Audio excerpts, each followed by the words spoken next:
어린이 원형의 심리학, 과거의 상태를 의미하는 원형. 이제부터 살펴보고자 하는 어린이 주제의 심리학에 대하여 먼저 지적해야 할 것이 있다. 필연적으로 그것은 앞에서 지적된 원형의 순수한 현상성을 넘어서는 비평을 받게 된다는 점이다.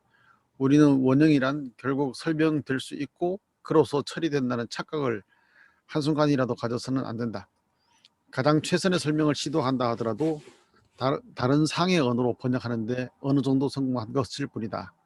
언어야말로 바로 상이다. 기껏해야 우리는 신화를 계속 꿈꾸며 신화의 새로운 현대적 형상을 부여할 뿐이다. 인간은 신화를 설명하고 해석하는 것을 그 자신의 고유의 심혼에게 행하였다. 그로서 자신의 안녕에 상응한 결과가 나온다. 결코 잊어서는 안 될 것은 원형은 모든 사람에게서 발견되는 심혼의 기관이라는 점이다. 좋지 않은 해석은 곧 심혼의 기관에 대해 좋지 않은 태도를 취하고 있다는 것을 의미한다. 그로써 심혼의 기관은 상처를 입는다. 그런데 결국 고통을 짊어지는 자는 좋지 않은 해석을 한 사람이다. 설명은 늘 원형의 기능적 의미가 보존되도록 해야 한다. 즉 의식이 원형의 의미에 충분히 부합되게 연결시키는 것을 보증해야 할 것이다. 원형은 곧 정신적인 구조를 이루는 요소이므로 심혼의 집을 유지하는 데 절실히 필요한 구성 성분이다. 원형은 원시적이어서 알 수 없는 정신, 본래적인 그러나 눈에 보이지 않는 의식의 뿌리에 주어진 본능적인 것들을 대변하거나 인격화한다. 그러한 의식의 뿌리와 연관이 얼마나 근본적인 중요성을 지니는 것인지는 원시인이 일종의 마술적 요소들과의 관계에 깊이 골몰하고 있는 것으로도 알 수 있다. 그 요소들은 우리가 원형이라 부르는 것과 다름이 없다. 이와 같은 종교적 자세의 원초적 형태는 아직도 모든 종교 생활의 영향력이 있는 핵심을 이루며 다가올 미래의 종교 생활의 형태가 무엇이 되든 여전히 그 핵심으로 남을 것이다. 여기서 잠깐 멈춰서 우선 생각을 좀 해보죠. 여기서 원형에 대한 얘기를 쭉 하면서 원형 자체를 언어로 설명할 수 없다고 좀 보고 있죠. 원형이라고 얘기를 하고 있지만 또 원형을 여기서 하나의 언어로 표현한다는 것도 여기서 이분 설명에 의하면 가장 최선의 설명을 시도한다 하더라도 다른 상의 언어로 번역하는데 어느 정도 성공한 것일 뿐이다. 기껏해야 우리는 신화를 계속 꿈꾸며 신화의 새로운 현대적 형상을 부여할 뿐이다. 그래서 여기서 어쩌면 언어나 형상이다. 이걸 뭘로 표현하건 이것이 정확하게 원형의 내용을 담아낼 수는 없다는 이런 얘기를 하고 있죠. 그래서 원형 자체가 어떤 고유한 형태인 상이라고 지금 얘기할 수 없는 거죠. 그래서 굉장히 이론화하는 것이 나름대로 애를 쓰긴 했는데 쉽지 않아요. 그래서 결국은 언어로 표현할 수 없는 어떤 상들이다는 얘기인데 묘하게 상이라는 얘기를 하면서 상 자체가 확정되지 않은 상이라는 개념으로 상의 개념을 굉장히 넓혀놨죠. 그래서 우리가 뭐라고 하건 그것이 확실하게 그 원형이다 아니다를 얘기하기 어려운 상황인데 어떤 신화를 다른 신화로 설명한다. 뭐 이런 얘기죠. 융은 계속해서 유와 무의 세계에 의식과 무의식의 세계를 대비시켜오면서 무의식 속에 이 원형 얘기를 끌고 들어오고 있는데 집단도 무의식에 동양의 개념으로 보면 유와 무는 어떤 면에서 음과 양이라고 하는 것은 하위 개념이죠. 그 이전에는 어쩌면 이런 양극이 있기 이전의 상태 그걸 여러 주역이나 아니면 논어나 맹자 아니면 노자, 장자 이런 쪽에서 각각 달리 설명하고 있지만 거기서는 어떤 태극의 세계 혹은 무극의 세계라 그런 다른 차원을 상정하고 있죠. 동양 사상 속에서는. 그래서 음양 이전에 그 이전의 원초적인 상태가 있다는 것을 전제로 하고 이 세계는 언어로서 표현될 수 없고 어떤 상으로서도 잡아낼 수 없는 세계를 얘기를 하고 있는데 이 개념과 지금 여기서 어떤 하위 개념인 무의식과 유의식, 유무의 상황하고 같이 섞어 놓은 것 같아요. 느낌이. 그러니까 두 개의 차원을 하나의 평면 차원으로 풀어버리니까 동양에서는 이게 음과 양의 세계라고 하는 것을 하나의 하위 개념으로 보고 그 상위 개념으로 무국이나 태극이라는 개념. 그래서 하나라는 개념이 먼저 있는데 여기서는 둘부터 시작을 하죠. 양극이라는 개념. 그래서 이걸 둘로 갈라진 이미 이분법의 세계를 설명을 하고 있는데 이분법의 세계를 넘어서는 또 하나의 차원의 세계가 동양에서는 우선 시작도 어떤 면에서 무국이나 태극이라는 세계에서 시작하고 나중에 결국은 되돌아가는 것도 무국이나 태극이라는 세계를 상징하고 있어서 이 유무나 음양 이런 개념들을 수용해낼 수 있는 어떤 틀이 있는데 이 틀을 가지지 않은 상태에서 계속해서 이걸 원형의 얘기를 아주 신비스럽게 자꾸 풀어가고 있는데 동양에서 얘기하는 원초적인 세계, 언어와 문자가 끊어진 세계라는 개념을 여기에 도입하고 있는 것 같은데 이게 조금 우리가 소화해내기 굉장히 힘든 거죠. 이 두 가지가 섞여 있으니까 지금. 음과 양이라고 하는 이 두 가지를 조금 더 철저하게 규명해야 되는데 이게 음양으로 가다가 하나는 신비 쪽으로 지금 들어가 버리죠. 음양으로서 설명할 수 없는 어떤 부분으로 지금 들어가 버리니까 그게 같은 차원에서 이 얘기를 하고 있어서 나중에 음과 양 내지는 무의식과 의식 이걸 어떤 식으로 통합해낸다는 개념을 가지고 있는데 같은 차원에서 서로 상극되는 것을 어떻게 통합해내느냐 이런 어려움들을 우리에게 주고 있는 것 같아요. 그래서 개념적으로 굉장히 여기서 우리가 받아들이기 어려운 부분이에요. 예, 그 부분에 대해서 우리 강 목사님은 조금 어떤 생각이 드세요? 요즘 이제 생각하는 게 그 기독교 신앙에서 영적이다 하는 말 쓰잖아요. 네, 네. 근데 그 도대체 영적이다가 뭔가 그냥은 알겠는데 제대로 생각하려니까 모르겠는 거예요. 그래서 그 영적이다 하는 신앙에서는 영적이다고 하는 말을 이 융의 심리학에서 원형이라는 이야기하고 또 한번 맞춰봤거든요. 예. 한편으로 보면은 이 신앙에서 영적이라고 말하는 그 부분은 아무래도 본질적인 것을 추구하는 것이기 때문에 심리학에서 말하고 있는 융의 심리학에서 말하고 있는 원형에 가깝다고 이제 그렇게 볼 수 있는데 근데 그게 뭔지를 모르겠는 거예요. 그래서 사람들은 말은 그렇게 하고 있지만은 실제적으로 그거를 무언가로 표현을 하려고 하니까 그 다음부터 전부 다 뭐냐면 융의 말대로 상으로만 나타나지 본질에 대해서는 또 정확하게 말하면 사실은 본질을 모른 채 본질에 관한 이야기를 하고 있다는 그런 생각이 들더라고요. 그렇죠. 그 굉장히 네. 어려운.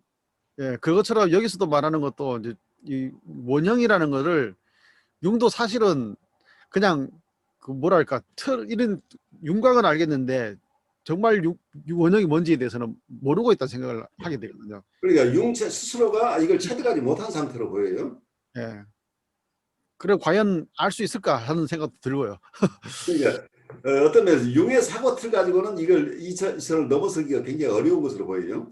어떤 얘기는 초월적인 부분인데 동양에서 보고 있는 무국의 상태라는 게 일의 세계, 하나의 세계는 양극을 넘어서는 상태고 그 어떤 무국이라는 개념. 그러니까 무국이라고 하는 것은 음과 양을 합쳐놓은 거라기보다는 무국이라는 아직 갈리기 이전의 상태, 이 태초의 상태로부터 나중에 갈라져 나오는 과정을 겪고 있는 이런 어떤 단계를 가지고 있는데 무국이 이 태극이 되고 태극에서 태극은 1이고 그 1에서부터 2가 나오고 2로부터 3이 나오고 그러면서 계속 이렇게 세상이 펼쳐진다는 이런 개념을 가지고 있는데 여기서는 어떤 면에서는 2로부터 시작을 하면서 1의 세계에 대한 얘기를 자꾸 하고 있는 것처럼 느껴져요. 개념상. 그러다 보니까 어떤 면에서는 이분법의 세계 속에서 이분법이 담아낼 수 없는 이론적인 세계에 대한 얘기를 이 속에서 포함시키려고 하다 보니까 논리적으로 어떻게 우리가 따라가기가 굉장히 어려운 상태로 우리가 가지 않나 싶어요. 그렇긴 하지만 굉장히 애를 쓰고 있어서 어떤 면에서는 제가 동양 쪽의 얘기들을 과거에도 좀 접해보려고 애를 썼지만 내가 굉장히 계속 막혀있던 부분이 어쩌면 융의 글을 읽으면서 씨름하면서 어쩌면 동양 것을 이해하는 데서 큰 도움을 받고 있는 것 같아요. 왜냐하면 이분이 실패한 부분이 무언가를 보면서 동양 사람들이 서양 사람과 다른 것이 무엇인지를 조금 더 이해할 수 있을 것 같아요. 그래서 어쩌면 이분이 애쓰고 있는 그것을 우리가 같이 본다는 것 자체가 우리의 생각의 틀을 넓혀준다고 생각하고 우리가 좀 괴로운 부분도 있지만 조금 흥미를 가지고 융은 이 어려운 작업을 어떻게 해내고 있는지 따라가 보죠. 손해나 신장을 대신할 대체물이 없듯이 원형의 이성적인 대체물은 없다. 인간은 신체 기관을 해부학적으로, 조직학적으로 그리고 발달사적으로 탐구할 수 있다. 이와 마찬가지로 원형적 현상을 기술하고 역사적으로 비교하여 제시할 수 있을 것이다. 그러나 신체 기관의 의미는 오직 목적론적인 질문 설정만으로 가능하다. 거기서 의문이 생겨난다. 원형의 생물학적인 목적은 무엇인가 하는 것이다. 생리학이 육체에 대한 질문에 대답하듯이 원형에 던지는 질문의 대답은 심리학의 몫이다. 어린이 주제는 자신의 어린 시절의 추억의 자녀라는 식의 확정이나 그와 비슷한 설명은 질문을 피하는 것에 불과하다. 그와 반대로 문장을 약간 바꿔서 어린이 주제는 잊혀진 우리의 어린 시절의 특정한 것을 나타낸 상이라고 한다면 진실에 이미 다가간 것이 된다. 그런데 원형에서 문제가 되는 것은 단순히 개인에 속하는 상이 아니라 항상 전체 인류이기 때문에 다음과 같은 말로 표현하는 편이 낫겠다. 어린이 주제는 집단 정신의 전의식적 유소화기의 측면을 나타낸다. 이러한 진술을 우선 특정한 심리적 경험에 비유하여 역사적으로 상상하는 것은 전혀 잘못이 아니다. 그런 심리적 경험은 우리의 개인의 삶의 일정한 단면을 독립시키고 인격화하여 자기 자신을 바라볼 수 있게 한다. 예를 들면 사람은 자기 자신을 어린이의 모습으로 보게 된다. 경험에 의하면 그러한 환영적 경험들은 그것이 꿈에서 일어나든 깨어있는 상태에서 일어나든 현재와 과거의 상태에 이미 해리가 일어나고 있었다는 사실과 결부된다. 그러한 해리는 양립 불가성 가능성 때문에 일어난다. 예를 들어 현재 상태는 소화기 상태와 모순에 빠지게 된 것이다. 아마도 인위적이며 야망에 걸맞는 페르소나에 이바지하기 위해 자신의 근원적 성격에서 급격하게 자신을 분리시킨 것일 것이다. 그래서 어린이답지 않은 인위적인 사람이 되어버리고 자신의 뿌리를 상실한 것이다. 그런데 이것은 근원적 진리와 그만큼 맹렬히 직면할 매우 유리한 기회가 된다. 이제까지 인류가 신적인 어린이에 대한 표명을 끊임없이 해온 사실을 고려할 때 우리는 아마도 개인적인 유비를 인류의 삶에까지 확장하여 다음과 같은 결론에 이를 수 있을 것이다. 즉 인류도 자신의 어린 시기의 조건, 즉 근원적 무의식적 본능적인 상태와 늘 다시금 모순에 빠진다는 것, 그리고 어린이 환영을 가능케 하는 그런 모순의 위험이 도사리고 있다는 것이다. 그러므로 종교적 수련, 즉 신화적인 사건을 되풀이해서 이야기하고 그 제의를 반복하는 것은 항상 어린 시기의 상과 그에 연관되는 모든 것을 의식에 다시금 제시하여 근원적인 조건과 결합이 단절되지 않게 하려는 데 그 목적이 있다. 여기서도 어떤 면에서는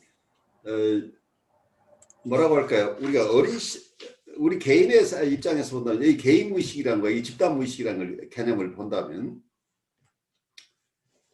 개인 무의식은 우리가 한 사람의 삶 안에서 어린 시절에 있었던, 그러니까 어린아이 시절에 경험했던 것이 어린이의 삶으로 나올 수 있다는 것 이해를 할 수 있는데, 인류 전체로 이걸 확대한다고 한다면 여기서 유전적인 요소가 개입이 될 수밖에 없게 되겠죠. 그러면 과거의 조상들이 획득했던 어떤 경험들은 현재 인류에게 영향을 미친다는 개념을 가지고 있겠죠. 그러니까 어떤 프로이드가 봤던 계통발생적이라고 하는 그런 개념,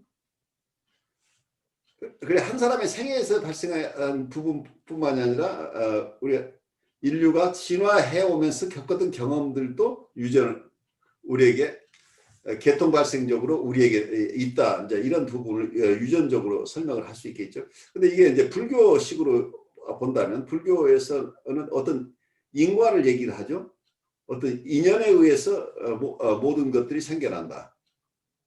그래서 연기 이론인데 우리 삶 안에서 우리가 어떤 좋은 덕을 쌓고 또 어떤 것은 나쁜 짓을 하고 그래서 그걸 카르마라고 업이라고 그러죠. 그 업이 자기의 생활이나 자기의 생각이나 자기의 행동으로 인해서 그 어떤 원인이 있으면 그 결과를 자기가 받게 되는 게 이런 게 업의 관계라고 연계의 관계라고 한다면 어쩌면 우리가 태어날 때 우리는 부모님으로부터 받은 것은 불교에서 어떤 면에서는 내 조상으로부터 받은 것도 하나의 인과라고 볼 수 있겠죠. 또 다른 쪽에서 본다면 불교에서는 윤회라는 개념을 가지고 있으니까 우리가 잘은 모르지만 한 사람의 삶이 그 이전에 전 세계에 있었던 어떤 업이 있다는 얘기죠. 근데 이런 개념을 확장시키다 보면 지금 인류가 처음부터 쌓아온 업이 있다라고 볼 수 있겠죠. 이걸 극단화하게 되면 인류가 아주 초창기, 인류 초기에 가지고 있었던 환경적인 요인이나 경험들, 그 당시의 경험들이 축적돼서 그게 하나의 원형을 이루었다. 근데 이런 식으로밖에 좀 설명할 수 없는데, 그래서 여기서는 자연과학적인 유전 이론도 포함시킬 수 있고 어떤 연기론이라는 개념을 포함시킬 수도 있고 한데 여기서 융은 계속해서 자연과학적인 얘기를 하면서 또 한쪽에서는 어떤 조금 신비적인 요소까지 다 포함시켜서 함께 지금 섞어 놓으니까 우리 자연과학적으로 따라갈 수도 없고 그렇다고 순전히 어떤 신비적이나 영성적인 쪽에서만 쫓아갈 수도 없고 이런 조금 애매한 지점에 있긴 한데 결국은 우리가 다 이해해낼 수 없는 부분이긴 하지만 이분이 의문을 가지고 있는 부분이 어떤 부분인지 그리고 실제 이게 님상하고 연결돼서 우리가 이해해야 될 부분이니까 논리적으로 이해가 되지 않더라도 우리가 사람을 이해하는 데 도움이 된다고 한다면 이분의 얘기를 좀 따라갈 필요가 있겠죠. 원형의 기능입니다. 어린이 주제는 이미 있었지만 이제 까마득한 과거가 되어버린 것뿐만 아니라 현재적인 것도 나타낸다. 이는 어린이 주제가 과거의 자녀물일 뿐만 아니라 현재도 기능을 발휘하고 있는 체계라는 것을 의미한다. 이 체계는 의식의 어쩔 수 없는 일방성과 정도를 넘어서는 지나침을 의미 있는 방식으로 보상하거나 수정한다. 의식의 본질은 가능한 한 완전한 명증성에 도달해야 할 비교적 제한된 내용에 집중하는 것이다. 의식의 필연적인 결과인 전제는 같은 순간에 의식될 수 있는 다른 내용을 배제한다는 것이다. 이러한 배제 때문에 의식 내용은 어쩔 수 없이 일종의 일방성을 띠게 된다. 이제 문명인의 분화된 의식이 의지의 힘과 함께 의식 내용을 실제 적용할 수 있는 효과적인 도구를 마련하였으므로 의지의 교육이 계속 더 강화됨으로써 더 일방적이 되고 법과 뿌리를 상실한 상태로 치우칠 위협이 더 커지게 되었다. 법과 뿌리 없음은 한편으로는 인간적 자유의 가능성일 수도 있으나 다른 한편으로는 끊임없이 솟아나는 본능 혐오의 근원지가 될 수 있다. 원시인은 동물처럼 본능에 가까이 있으므로 새로운 것에 대한 공포와 전통에 얽매이는 특성을 보인다. 우리들의 심리 안으로 보면 원시인은 지나치게 뒷전에 머물러 있고 우리는 전진을 구가하고 있다. 우리의 진보성은 한편으로는 가장 멋진 수많은 소원 성취를 가능하게 하지만 다른 한편으로는 그만큼 어마어마한 프로메테우스적인 죄를 쌓고 있는 것이다. 이러한 죄는 시시각각 운명적인 파멸의 형태로 그 대가를 요구한다. 인류는 얼마나 오랫동안 비행을 꿈꿔왔는가. 그런데 이제 우리는 공중폭격을 맞이하기에 이른 것이다. 우리는 오늘날 기독교의 내세적 희망을 비웃으면서도 동시에 죽음 너머에 있을 행복한 저승생각보다 100배나 더 비이성적인 천년왕국주의에 자주 빠져든다. 분화된 의식은 늘 뿌리로부터 단절될 위협을 안고 있다. 그러므로 의식은 이미 내재하고 있는 어린이 상태를 통한 보상을 필요로 한다. 물론 발전적 관점에서 보면 보상이라는 증오학은 별로 좋은 표현은 아니다. 왜냐하면 겉으로 보면 정치시키는 효과를 갖기 때문이다. 그것은 나태, 정체, 회의적 태도, 불평불만, 보수주의, 소심증, 편협한 소견의 표현 등으로 일컬어진다. 그러나 인류가 자기 고유의 토대를 벗어날 정도로 고도의 능력을 갖추고 있는 한 인류는 위험한 일방성에서 결국 파멸로 치달을 수도 있다는 것이다. 정체시키는 이상은 더욱 원시적이고 자연스러우며 좋은 의미든 나쁜 의미든 그것이 전승된 법에 충실한 경우 더욱 도덕적인 것이 된다. 발전적인 이상은 더욱 추상적이고 더욱 부자연스러워지며 그 이상이 전통에 대해 불성실하기를 요구하는 만큼 비도덕적이 된다. 의지에 의해 강요된 발전은 항상 발작적인 안간 힘이다. 후진성은 자연성에 가깝지만 괴로운 각성 상태에 의해 항상 위협당한다. 이전의 견해는 발전이 다만 신의 허용 아래 가능하다는 사실을 의식하고 있었다. 이로써 그 견해는 대극의식을 갖추고 있음을 증거하며 태초의 통과 의례를 더 높은 단계에서 반복하고 있다. 그러나 의식이 분화될수록 근원적 상태와 단절될 위험은 더 커진다. 만일 신의 허용이 망각되면 완전한 단절이 일어나게 된다. 의식에서 분리된 심적 부분은 다만 외관상 비활동적으로 된 것일 뿐 실제로는 인격을 사로잡는 상태로 끌어가는 것임은 심리학의 기본 원리이다. 분리된 심적 부분이 인격을 사로잡음으로써 그것의 목표 설정이 변경된다. 만약 어린이 같은 상태의 집단 정신이 완전히 배제될 정도로 억압되면 무의식의 내용은 바로 의식의 목표 설정에 압력을 가하여 의식의 목표 실현을 억제하거나 왜곡하거나 곧장 파괴하거나 한다. 생명력이 있는 발전은 그 둘의 공동 작업에 의해서만 이루어진다. 여기서 융이 계속 얘기하고 있는 것을 우리가 따라가 보겠지만 무의식과 의식의 조화를 융은 상당히 중요하게 생각하고 있는 것으로 보여요. 의식이 발전하고 있지만 무의식에 의해서 보충되지 않으면 굉장히 어려운 상황으로 가게 된다. 그래서 어쩌면 여기서 개성화 과정이라는 것도 의식과 무의식의 어떤 통합화 과정으로 이렇게 이해하고 있는 것으로 보여요. 그런데 어떤 면에서 무의식이라는 것이 온전하게 좋은 것이냐 하는 우리가 질문을 할 수 있겠죠. 무의식의 원형이라고 하는 것이 순수하게 그거 자체가 어떤 틀을 가지고 있을 뿐이지 그 내용 자체는 확장할 수 없는 것이라는 개념을 가지고 있기 때문에 이런 원형이 파괴적인 모습으로 드러날 수도 있고 건설적인 모습으로 드러날 수도 있는데 이 의식 자체가 이 무의식의 원형으로부터 오는 영향을 어떻게 그냥 그대로 수용해야 될 것이냐 아니면 스스로 판단해야 될 것이냐 하는 어려움을 가지고 있겠죠. 그래서 의식과 무의식만 가지고 이 문제를 잘 풀어낼 수 있느냐 하는 의문을 가지고 우리가 따라가 보죠. 어쨌든 상보적인 역할을 한다는 건 좋은데 그건 잘 이루어지면 좋은데 그게 상보적이 되지 않을 가능성도 경우에 따라서는 무의식에 의해서 의식이 점령당해버리는 경우가 생기면 사이카틱한 상태로 갈 수 있기 때문에 그렇게 심플하게 모든 경우에 무의식을 의식하는 것만 가지고 해결되는 것은 아니라는 얘기죠. 의식이 약한 경우에는 무의식에 의해서 의식이 파괴될 가능성이 충분히 있기 때문에 단순하게 원리적으로 원형의 내용이 그대로 반영되도록 해야 된다 아니다 이렇게 심플한 문제가 아니라는 얘기죠. 이 무의식의 세계는 의식을 도와줄 수도 있지만 의식을 파괴할 수도 있는 가능성을 함께 가지고 있기 때문에 심플하지 않고 우리가 특히 다른 사람을 돌보는 입장에서는 무의식의 세계에 대해서 양가적인 상황을 분명하게 이해를 해야 돼요. 어떤 분에게는 무의식의 세계가 의식을 확장시켜주고 더 발전시켜줄 수 있는 가능성이 있지만 어떤 분들에게는 이 무의식의 세계를 방치하게 되면 의식 자체가 거기에 함몰돼 버려서 이분들이 정상적인 기능을 못하게 될 수도 있다고 하는 이런 두 가지 서로 상반되는 결과가 올 수 있기 때문에 이렇게 이 원형의 이론이 그렇게 단순하게 우리가 실질적으로 받아서 쓸 수 있는 이론이 아니라는 얘기예요. 개념을 어떻게 보느냐만 가지고 어떻게 할 수 있다가 그렇게 심플하게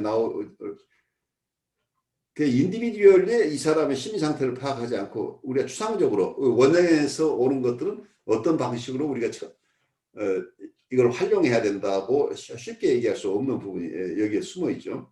원형 자체가 어느 한 필연적으로 내용이 확정돼 있거나 어떤 좋은 영향을 미치는 이런 원형이 따로 있고 나쁜 영향을 미치는 원형이 따로 있는 것이 아니고 어떤 그 원형 자체는 어떠면은 그 자체가 선악이 있을 수 없는 가능성이 있어. 선악도 그 자체가 이게 파괴적이다 아니다라는 그런 개념 이전에 어떤 그냥 덩어리라고 봐야 될 수도 있겠죠.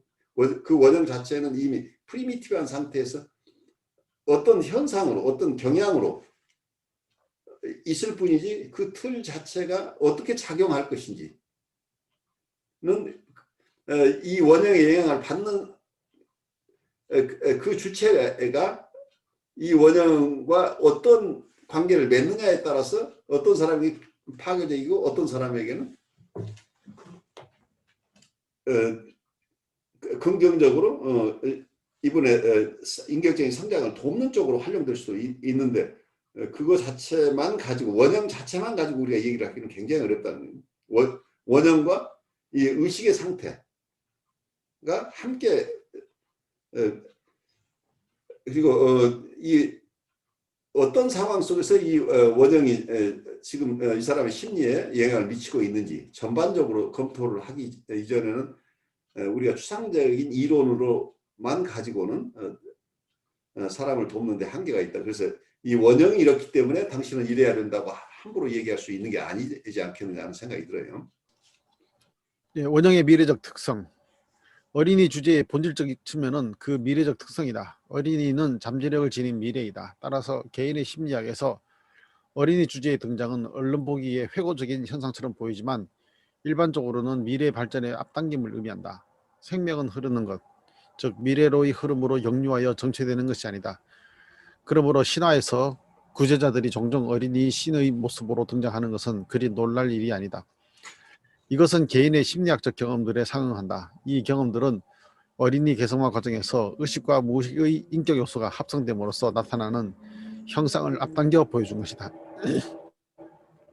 따라서 어린이상은 대극을 융합하는 상징, 하나의 중재자, 구제자, 즉 전체성의 실현자다. 이런 의미 때문에 어린이 주제는 위에서 언급한 여러 가지로 형태 변화를 일으킬 수 있다. 예를 들어 그것은 환이나 원 혹은 구 또는 전체성의 또 다른 형태인 사위일체로 표현된다. 나는 의식을 초월한 전체성을 자기라고 명명했다. 개성화 과정의 목표는 자기의 합성이다. 다른 관점에서 고찰하면 합성이라는 용어 대신에 엔텔레키, 잠재적 상태를 현재적 상태로 실현한다는 의미, 목적을 자체 내에 지니고 있는 것으로 발전과 완성을 성취시키는 유기체 내부에 있는 힘의 의미인 엔텔레키를 추천한다. 왜 엔텔레키라는 표현이 실제로 더 적합한지에 대해서는 경험적인 이유가 있다. 전체성의 상징은 개성화 과정의 초기에 자주 나타나는데 심지어는 영아기의 첫 꿈에서 관찰된다. 이러한 관찰은 이미 전체성의 잠재력이 선언적으로 있어 왔다는 사실을 뒷받침한다. 따라서 엔텔레키의 개념을 추천하는 것이다. 개성화 과정이 경험적으로 합성처럼 진행된다. 합성처럼 진행되는 한 이미 존재하고 있는 것이 서로 모순되지만 결합되는 것처럼 보인다. 합성이라는 표현도 이러한 관점에서 사용될 수 있다. 그래서 여기서 엔텔레키라는 개념이 들어왔는데 엔텔레키라는 말은 생명력이나 활력이라는 개념이에요. 어쩌면 심리적인 에너지 이론이라고 볼 수 있겠죠.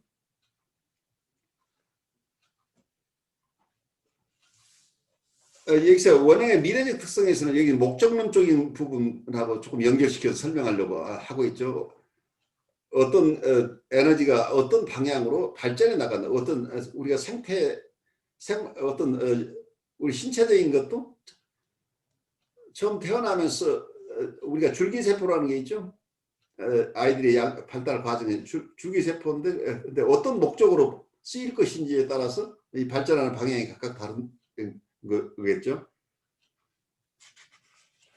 그래서 아이들이 앞으로 어떤 방향으로 성장해 갈 것인가 하는 이런 미래와 연결돼서 또 이해를 해야 된다 하는 쪽에서 설명을 하고 있는 것으로 보여요. 개성화 과정이 경험적으로 합성처럼 진행되는 한 이미 존재하고 있는 것이 서로 모순되지만 결합되는 것처럼 보인다. 그래서 합성이라는 표현도 이러한 관점에 사용될 수 있다. 그래서 뭐라고 할까, 여기서 합성이라는 개념 자체가 어쩌면 지금 의식과 무의식의 합성 비슷한 개념을 지금 사용하고 있는 것으로 보여요. 그런데 그렇게 심플하게 제가 설명했듯이 이게 대극을 합성해서 해결될 수 있을 것 같으면 이렇게 문제가 복잡하지 않겠죠. 합성이라는 현상으로 드러나는데 여기서는 융이 지금 셀프라는 개념, 여기 자기라는 개념을 의식을 초월한 전체성이라고 이렇게 개념화하고 있죠. 그래서 전체성이라는 홀리스라는 개념인데, 그러면 의식과 무의식을 통화라는 자기라는 개념을 사용하고 있는데, 어떤 전체적인 인격, 통합체로서의 인격을 설명하고, 이걸 상정하고 있는 것으로 보이죠. 그래서 셀프에 대한 이론들과 우리가 보통 의식의 세계, 의식은 consciousness는 보통 융의 개념 속에 이고라는 개념을 가지고 있죠. 이고와 이 셀프를 어떻게 구별하고 이고와 셀프 간의 관계는 어떻게 할 것이냐 하는 것은 우리가 이분이 어떻게 그걸 소화해내고 있는지 관심을 가지고 우리가 따라가 봐야 되는데, 이 동양적인 개념을 많이 가져오긴 했지만 여전히 서구적인 개념으로 지금 이 통합이라는 개념을 쓰고 있기 때문에 의식과 무의식 계속해서 유와 무를 얘기를 하고 있는데, 동양 세계 속에서는 유와 무가라는 개념을 넘어선 지점으로 가야 우리가 트루 셀프를 만난다고 보는 거죠. 말하자면 이걸 통합해서 되는 게 아니고 유와 무를 넘어서는 그 지점, 그러니까 언어나 문자로 표현할 수 없는 그 세계, 이러한 무국의 세계가 어쩌면 이 우주 전체이기도 하고, 우리가 보통 얘기하는 불성이다, 절대 진리다, 아니면 하나님이다라는 개념을 이런 음과 양의 차원을 넘어서는 것이라고 보는 게 이게 동양적인 개념이죠. 그런데 이것을 그냥 이 무와 유를 합성하거나 적절하게 조화해내는 정도 가지고 해결될 수 있는 것이 아니라고 볼 수 있는데, 융의 지금 융은 여러 가지 개념을 가지고 초월적인 개념들을 들여오긴 했지만 굉장히 유물론적인 개념, 자연과학적인 개념을 함께 끌고 들어와서 이 두 가지를 조화해내려고 하고 있고, 또 하나는 이 이분법적인 세계 그 자체 안에서 어떤 해결을 추구하고 있기 때문에 그대로만 우리가 따라가기는 굉장히 어렵다는 생각을 하면서 우리 또 같이 가보죠. 네, 어린이 주제에 나타나는 단일성과 다수성. 어린이의 여러 가지 현상론에서는 그때그때 출현하는 형태의 단일성과 다수성을 구분해야 한다. 결코 개인적이라고 특징 지을 수 없는, 예를 들면 수많은 작은 인간들, 난쟁이들, 소년들의 경우라면 정신적 해리의 가능성이 있다. 우리는 그러한 형태들을 특히 정신분열증에 접한다. 분열증의 본질은 인격의 분해에 있다. 수많은 아이들의 등장은 인격 해체의 산물을 나타낸다.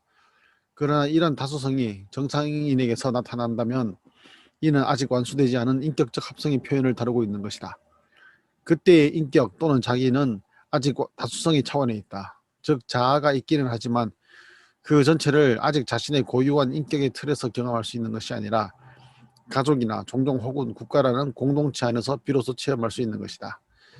자아는 아직 집단의 다수성을 무의식적으로 동일시하는 상태에 있다. 교회는 이런 널리 알려진 상태를 참작하여 심리적 몸체와 개별적 구성원의 성격에 관한 가르침을 전파하고 있다. 그렇지만 어린이 주제가 단일성의 형태로 등장한다면 이는 잠정적으로 이미 완수된 무의식적인 인격의 합성을 다루고 있는 것이다. 이는 실제로 모든 무의식적인 것이 그런 것처럼 하나의 가능성을 의미할 뿐이다. 여기서도 어떤 면에서는 교회에서 얘기하고 있는 신비적인 얘기와 이분이 얘기하고 있는 어떤 심리적인 것을 잘 구별해내지 못하고 있는 것 같은 느낌이 좀 들어요. 여기서 융이 보고하고 있는 작은 난쟁이랄지 수많은 작은 인간 이런 현상들이 일어날 때 많은 경우에는 정신분열 현상을 드러내는 증상일 뿐인 경우도 많이 있는 거죠. 그런데 건강한 사람들 속에서도 이런 현상이 일어난다고 한다면 그것은 아직은 통합이 잘 이루어지지 않은 상태, 그래서 발육이 충분하게 이루어지지 않은 상태, 심리적인 통합이 이루어지기 이전 상태, 두 가지를 지금 얘기를 하고 있어요. 한쪽에서는 아이들이 성장 과정 속에서 여러 경험들이 있지만 이 경험들이 하나의 이거나 셀프라는 개념으로 통합된 어떤 인격을 중심으로 이 경험들이 이해되는 이런 단계까지 이르지 못한 분들은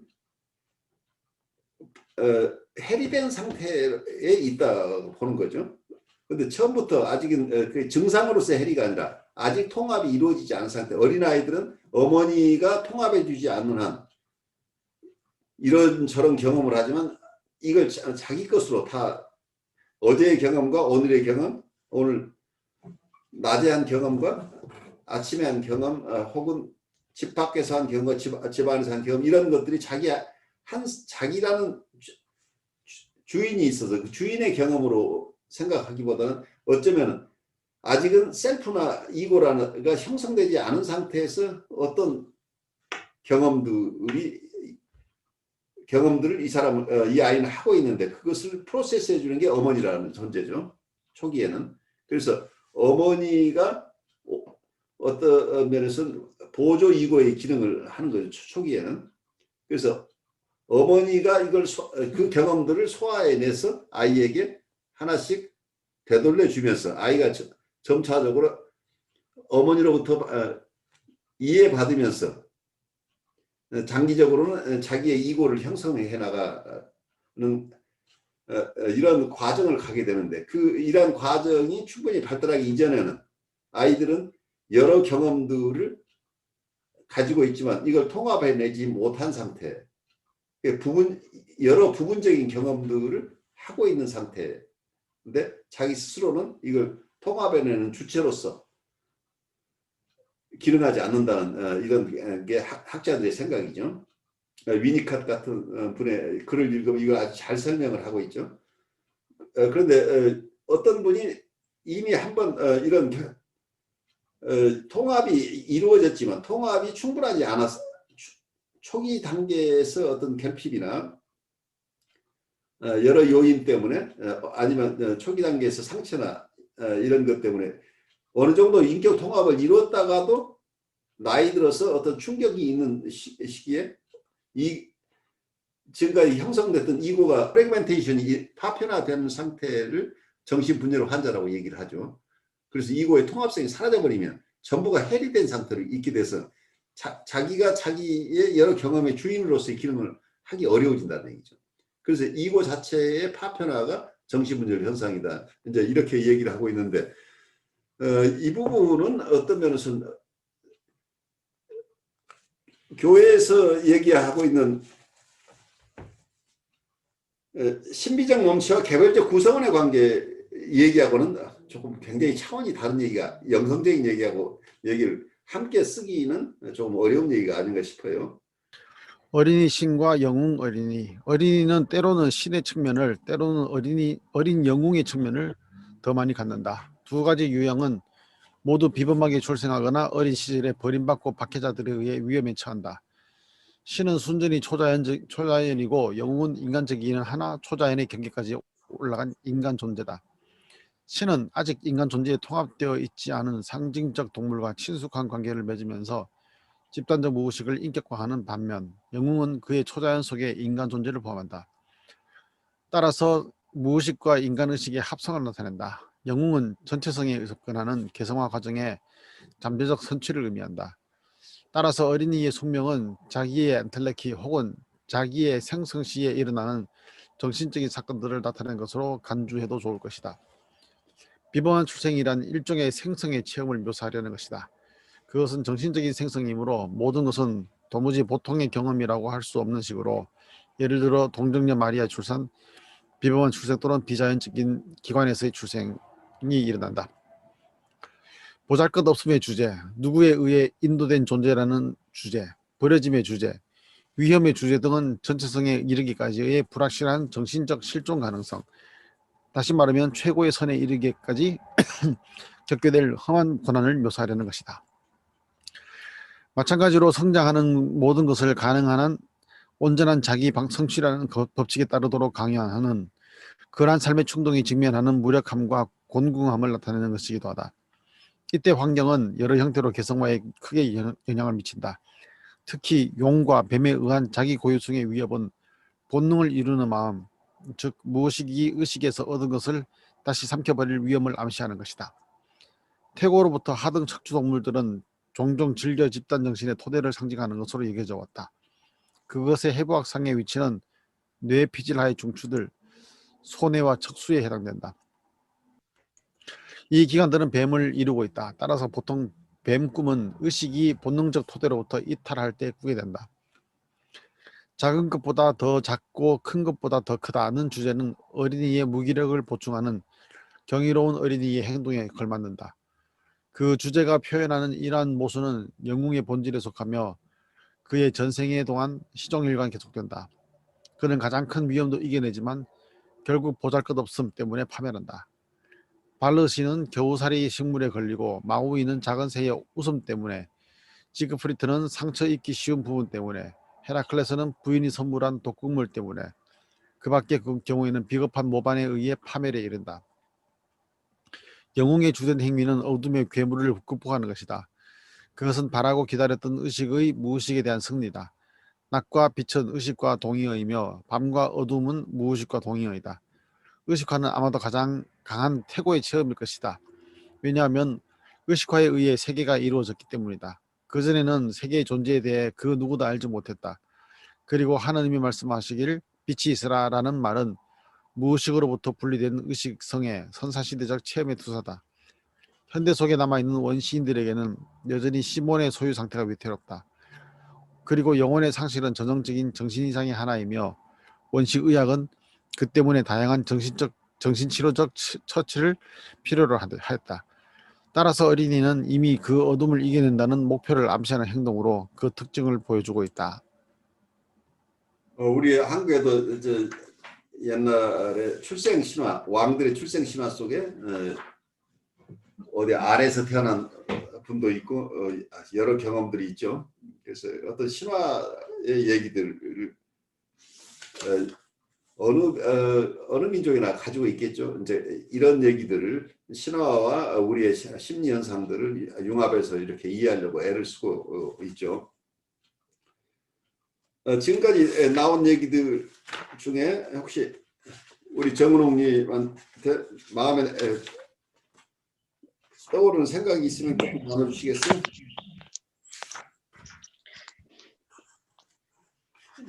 저는 실은 이해를 해보려고 따라가려고 계속 적으면서 나름대로 막 듣고는 있는데 쉽지 않죠. 예, 어렵다는 느낌이 사실 너무 많이 있고요. 그래서 의식과 무의식을 구분하는 거에서 사실은 저는 약간 혼돈이 왔어요. 여기는 무의식까지 될 것 같은데 이걸 살짝만 하면은 사실 조금 의식에 더 가까운 것 같기도 하고, 의식이라고 생각을 했던 게 무의식에서 내가 계속 꺼내서 의식화 시킨 건데 그럼 이걸 어디로 더 초점을 맞춰야 되지, 이런 생각까지 사실 들면서 경기가 조금 모호해진다랄까 그런 느낌도 사실은 들면서 어렵다는 느낌은 많이 들고 있어요. 그런데 어려운 건 똑같아요. 그러니까 네. 어떤 면에서는 이 여기에서 나오는 얘기들을 우리가 다 이해할 수는 없어요. 왜냐하면 융 자체가 이게 하나의 실론이에요. 융 스스로가 동서양의 얘기들을 모아서 자기 나름대로 새로운 시스템을 구축하려고 애를 쓰고 있는데 본인도 좀 통합해내기 어렵죠. 한 사람의 생애 속에서 동양 쪽에 수천 년을 거쳐서 진행되어 온 여러 지혜들이 있는데 그 동양 분들이 사고 방식은 서양 분들하고 굉장히 많이 다른데 서구인으로서 최대한 노력을 해서 동양 것하고 서양 것을 이렇게 합치다 보니까 융이 그 시도를 하고 있을 뿐이에요. 그러다 보니까 굉장히 자연과학적인 것 같은데 나중에는 굉장히 신비적인 얘기고 그리고 굉장히 철학적인 얘기고 어떤 영성적인 얘기고 신화적인 얘기고 이게 다 섞여 있어요. 그래서 어려워요. 그래서 이걸 뭐 우리가 다 이해하려고 하는 그런 노력을 이해할 수 있는 범위 내에서는 하지만 누구도 할 수 없는 일이에요. 그렇지만 이 얘기를 들으면서 우리가 얻을 게 많이 있다는 얘기예요.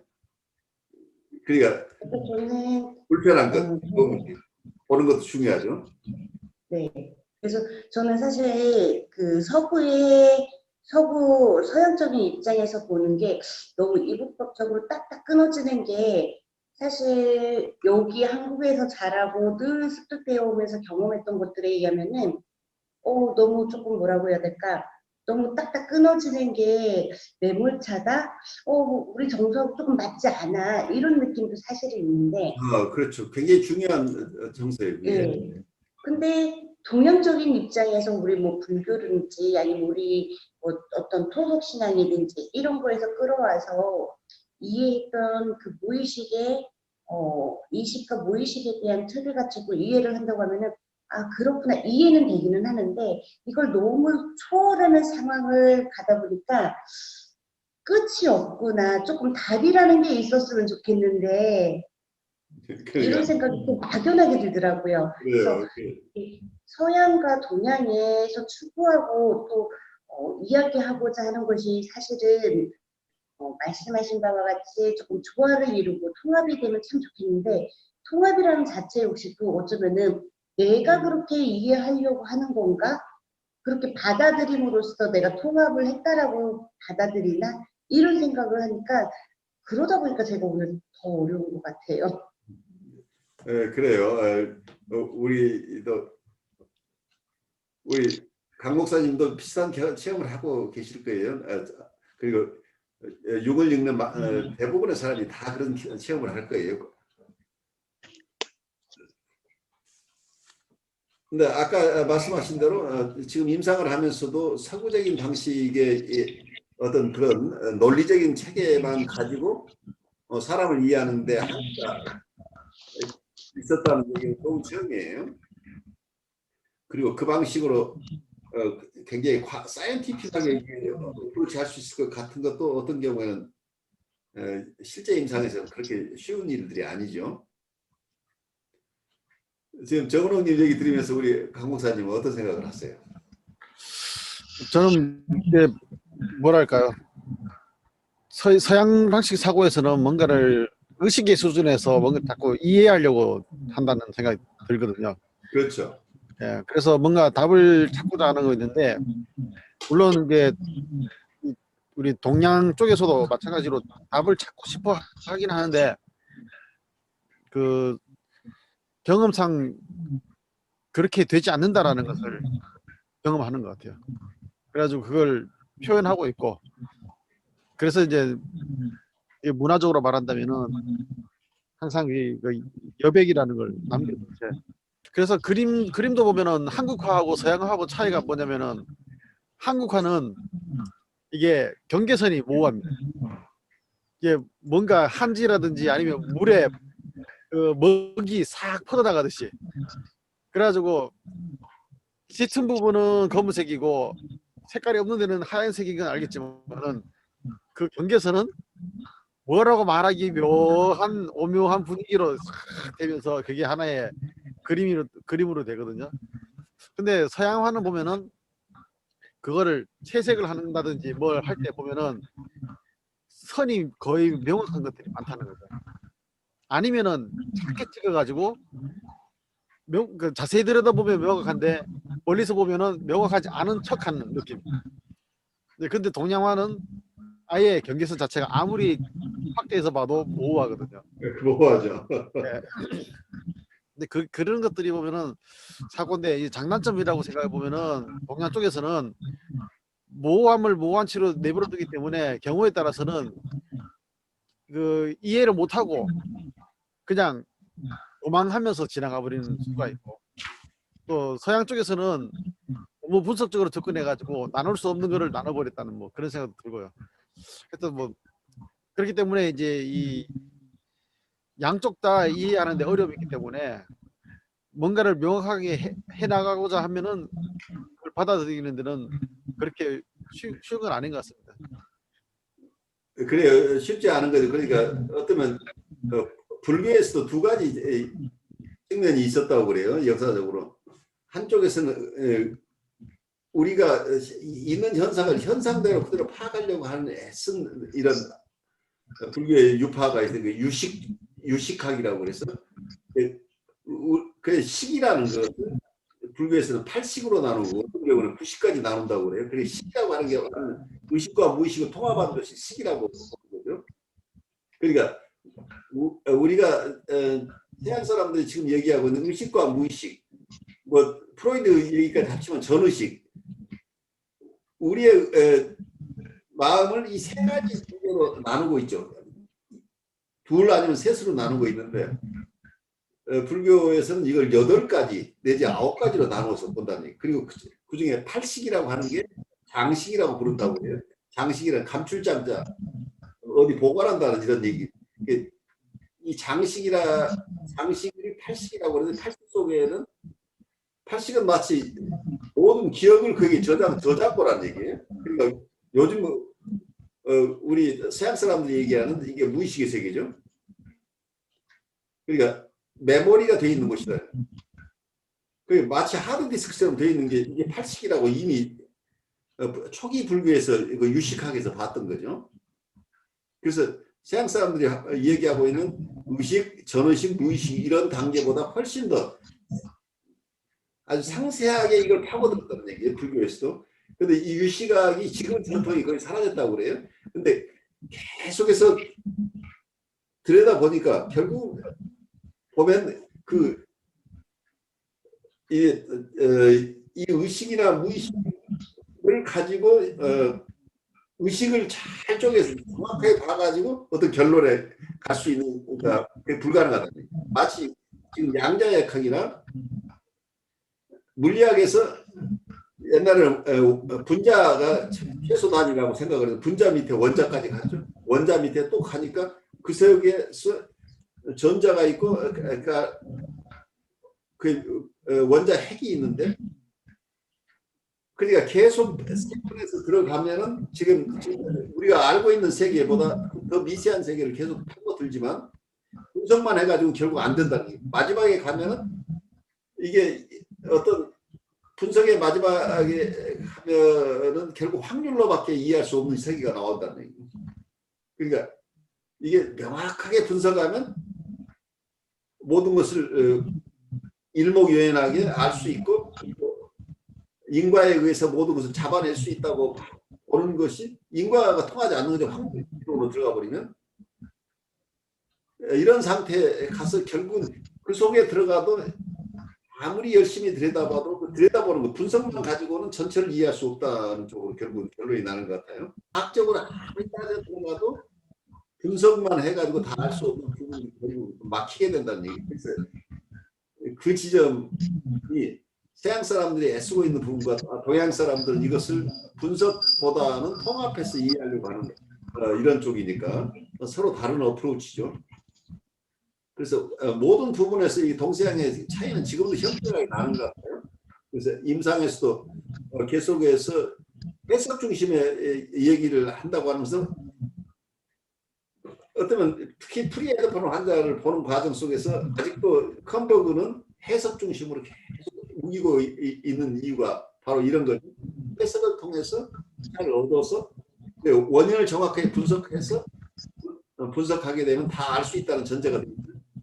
그래, 알면 다 해결할 수 있다는 전제가 돼 있는데 그렇게 심플하지 않은 거죠.